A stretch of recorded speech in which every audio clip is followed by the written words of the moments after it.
I stared at the cream-colored envelope sitting on my desk, the gold-embossed lettering catching the morning light. Annual Morrison Family Christmas Dinner, it read, followed by an address I knew all too well. 782 Oakwood Drive. The family estate where I'd spent countless holidays being reminded of my place in the hierarchy. My fingers traced the edge of the invitation. 3 years had passed since I'd attended their precious dinner. 3 years of building, planning, and waiting. Now holding this invitation felt different. This time, I wasn't the charity case cousin they'd all whispered about. I was the CEO of Walker Industries, and as of tomorrow morning, the new owner of Morrison Technologies. Though they didn't know that part yet. Ms. Walker? My assistant Sarah's voice came through the intercom. The final acquisition papers just arrived from legal. Send them in, I replied, sliding the invitation into my drawer. Sarah entered, her heels clicking against the marble floor of my penthouse office. She carried a thick folder marked confidential and wore the kind of smile that meant good news. Everything's in order, she said, placing the folder on my desk. The board approved the buyout unanimously. They never realized Walker Industries was behind the holding company. I opened the folder, scanning the documents that would transfer ownership of my uncle's company to me. Uncle James, who'd laughed when I asked for a job after college. We need serious people here, Emma, he'd said. Not dreamers living off family handouts. The memory still stung, but now it fueled me. Sarah, I said, signing the final page. Clear my schedule for Christmas Day. I'll be attending a family dinner.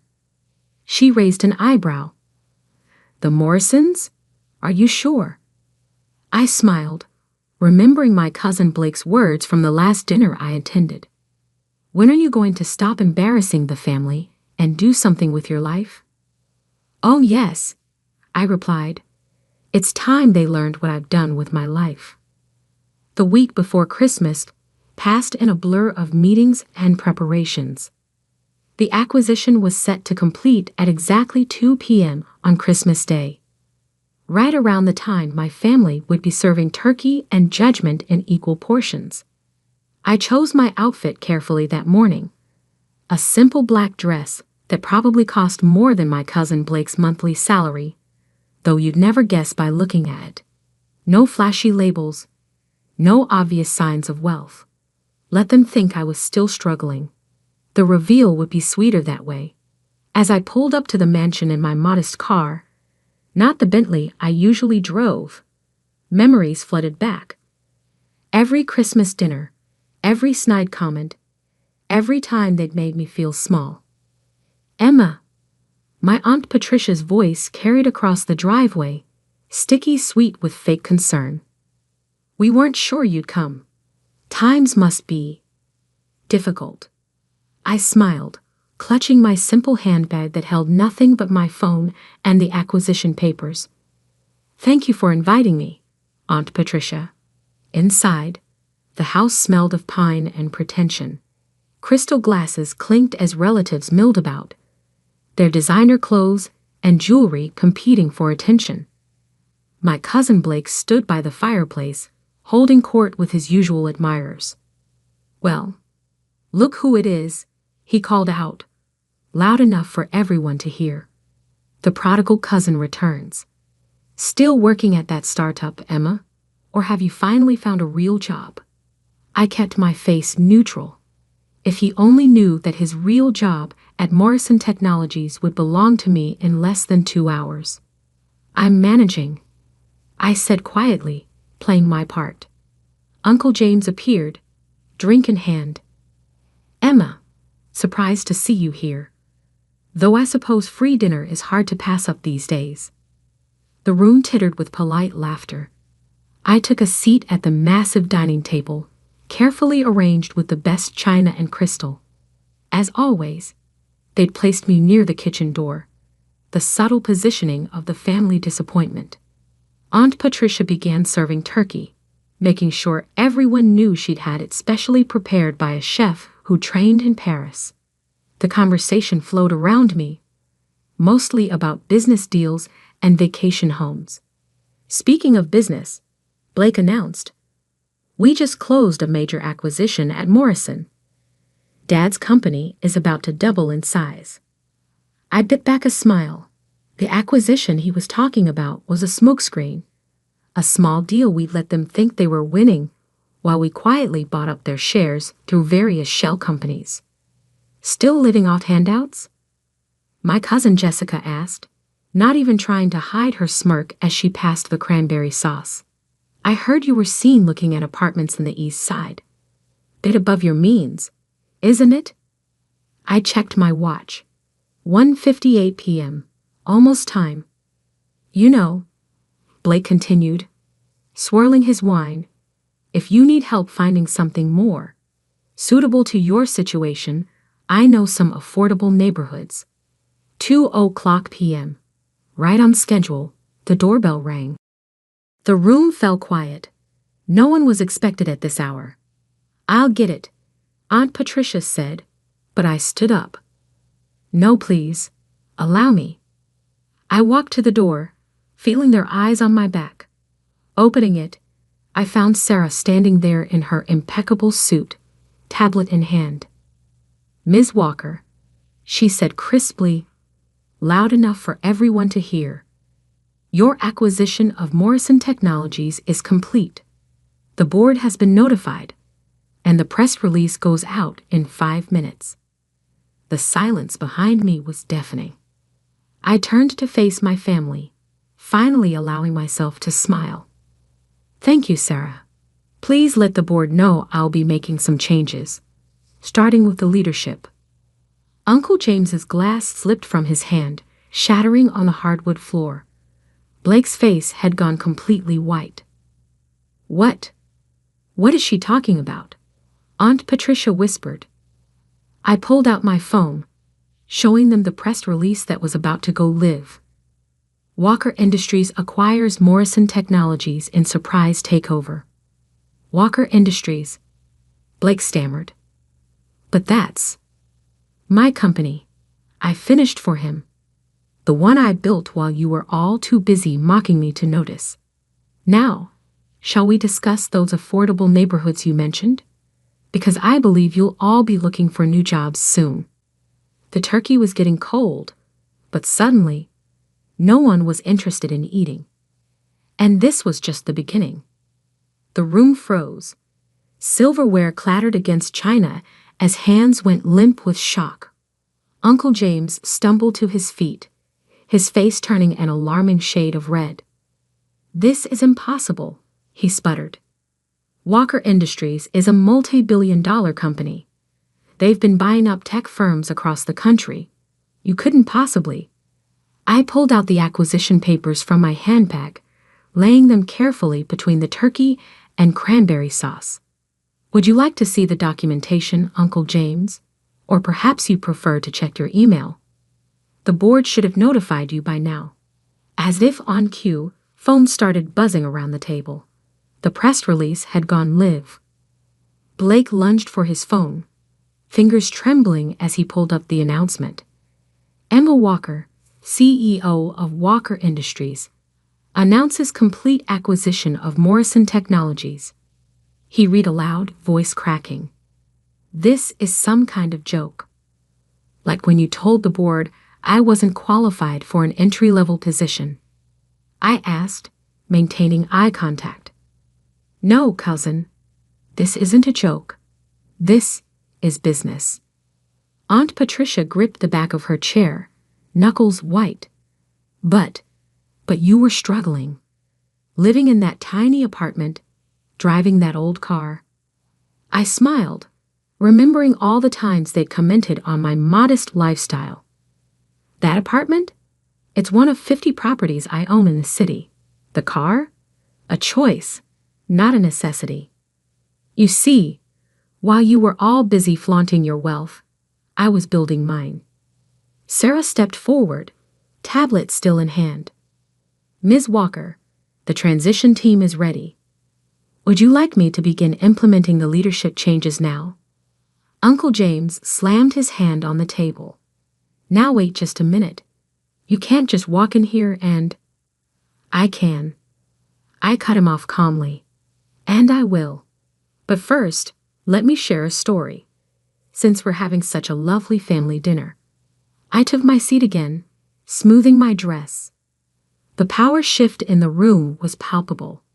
Every eye was fixed on me, including those of relatives who'd barely acknowledged my existence for years. 6 years ago, I came to you with a business proposal. I began, looking directly at Uncle James. A digital payment processing system that could revolutionize how small businesses handle transactions. You laughed me out of your office, said I was playing entrepreneur. Remember? He swallowed hard, but said nothing. So I took my proposal elsewhere. Built it myself.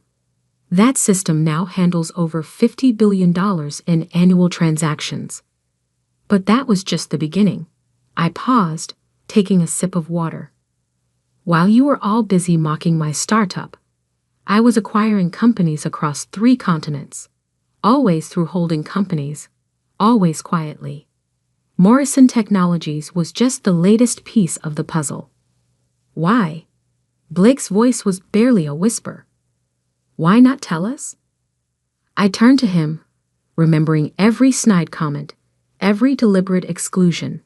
Because you needed to learn something. All of you did. Success isn't about showing off. It's about substance. Something this family seems to have forgotten. Sarah cleared her throat softly. The press is requesting comments, Ms. Walker, and the board members are asking about tomorrow's transition meeting. Tell them I'll issue a statement after dinner, I replied. Family comes first, after all. Isn't that right, Aunt Patricia? My aunt, who'd always insisted on family loyalty while treating me like an outsider, could only stare at her plate. Now, I continued, let's discuss the changes coming to Morrison Technologies. First, the leadership team will be restructured. Blake, your position as Vice President of Sales is being eliminated. Uncle James, you'll be stepping down as CEO, effective immediately. You can't do this. Uncle James found his voice again. The board has already approved everything. I finished for him. They were quite impressed with Walker Industries' track record. Unlike Morrison's recent performance, Jessica, who'd made the comment about handouts earlier, pushed her chair back. This is ridiculous. I'm calling our lawyers. Feel free, I smiled. They've already reviewed and approved the acquisition. But while you're at it, you might want to call a recruiter too. Your position is also being eliminated. The room erupted in chaos. Voices raised in protest, threats of lawsuits, pleas for reconsideration. I let it wash over me, remembering all the times I'd sat quietly while they belittled my dreams. Sarah stepped closer. Should I have security on standby? That won't be necessary, I replied, loud enough for everyone to hear. My family may have forgotten their manners, but I'm sure they can handle this professionally. Can't you? The silence that followed was deafening. Now, I stood, straightening my simple black dress. I believe there's dessert. Aunt Patricia always serves her famous apple pie at Christmas. Though I suspect it's not actually homemade, is it? The bakery on 5th Street does excellent work. Aunt Patricia's face flushed. Another carefully maintained illusion shattered. Before we continue, I pulled out a stack of envelopes from my bag. I have some documents for each of you. Severance packages, non-disclosure agreements, and terms for your departures. I'm being quite generous, more generous than you've ever been to me. You have until the end of dinner to decide. I began passing out the envelopes, watching as trembling hands opened them. The amounts inside were substantial. I wasn't interested in revenge, just reorganization. One more thing, I added, returning to my seat. Those non-disclosure agreements, they include social media. So all those nasty posts about my failed career might want to disappear before midnight. Blake looked up from his envelope, his face ashen. You knew about those? I know everything, I replied simply. I had to learn to pay attention to details when no one was paying attention to me. The rest of dinner passed in stunned silence, broken only by the occasional quiet sob or whispered consultation between family members. The turkey grew cold, the expensive wine untouched. As Sarah had predicted, it was quite an interesting Christmas dinner indeed. The grandfather clock in the hallway struck 4, its deep chimes echoing through the tension-filled dining room. I watched as my family members shuffled through their severance papers, their faces cycling through shock, anger, and finally, the sweetest part, fear. You have until New Year's Day to clear out your offices, I said, standing up. Generous, considering how quickly you showed me the door 6 years ago. Uncle James, who hadn't touched his food since the revelation, finally spoke. His voice had lost its usual pompous tone. Emma, surely we can discuss this.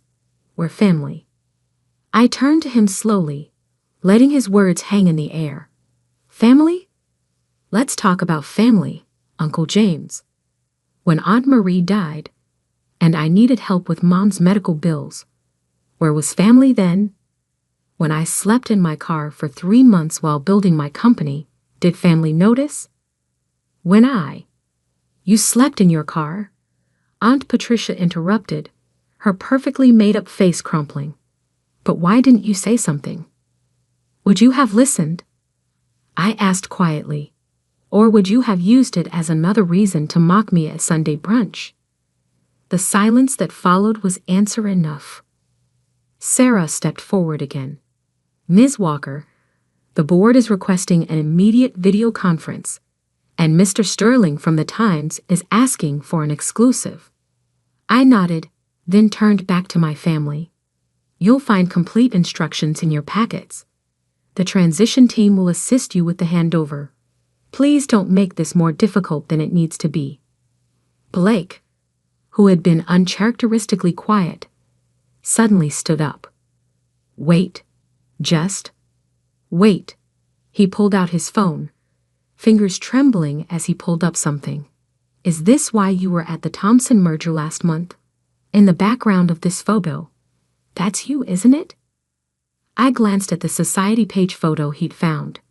Indeed, I was visible in the background, speaking with the CEO of one of the largest tech companies in the country. Yes, unlike some people, I prefer to do my work quietly. But you were wearing, he trailed off, staring at my simple black dress. A Channel couture gown worth more than your annual salary. I finished for him. Yes, I just choose not to flaunt it at family dinners. Jessica, who had been frantically texting under the table, looked up with wide eyes. I just checked Forbes. Walker Industries, you're worth more than this entire family combined, I confirmed. Though that's not the point. The point is what you do with power, once you have it. I picked up my handbag, a handmade piece that cost more than their monthly mortgages, and prepared to leave. But first, I had one more thing to say. You know what the real irony is? I looked around the table, meeting each pair of eyes. If any of you had bothered to really see me, to listen when I came to you with ideas, you could have been part of this. Instead, you chose to judge, to mock, to exclude. That was your choice. Now I'm making mine. Aunt Patricia burst into tears. But what will people say? The scandal. People already know, I replied. They've known for years. I'm quite well known in business circles. You just never bothered to look beyond your own small world to notice. I turned to Sarah. Please ensure everyone signs their NDAs before leaving. and have security start changing the access codes tomorrow morning. Yes, Ms. Walker. And your dinner appointment? Keep it. I think I've lost my appetite here. As I walked toward the door, Uncle James called out one last time, Emma, please. Give me a chance to make this right. I paused, hand on the doorknob. You had 15 years of chances, Uncle James. Now it's my turn to run things. The drive home was quiet. Sarah sat in the passenger seat of my modest car, efficiently working through emails on her tablet. The press release has gone viral, she reported. Your family's social media accounts have all gone private in the last hour. I smiled slightly. Have there been any calls from them yet? 17. Mostly from Blake and your uncle. Should I continue blocking them? Yes, they can go through proper channels now, just like they always made me do. We pulled up to my real home, not the small apartment they knew about, but my actual residence, a penthouse overlooking the city. As the private elevator climbed to the top floor, Sarah cleared her throat. Ms. Walker? Was it worth the wait? Planning all this for so long. I thought about the years of careful preparation, of building my empire in silence, of watching and waiting for the perfect moment. You know what my grandmother used to say before she died, I replied, stepping into my expansive living room. Success is the best revenge, but timing is everything. I walked to the floor-to-ceiling windows, looking out over the city I now partially owned. Somewhere down there, my family was realizing that the person they dismissed for so long had become the one person they couldn't afford to ignore. Sarah, send flowers to the family tomorrow. White lilies, Aunt Patricia's favorite, include a card. What should it say? I smiled, remembering all the Christmas cards they'd sent over the years, always signed with false warmth and hidden barbs. Keep it simple. Just right. Merry Christmas. Looking forward to a productive new year. Best regards, your new CEO. Tomorrow, the real work would begin. The restructuring, the meetings, the press conferences. But tonight, I had given myself the one gift my family had never managed to give me. Respect. And that was worth more than all the Christmas dinners in the world.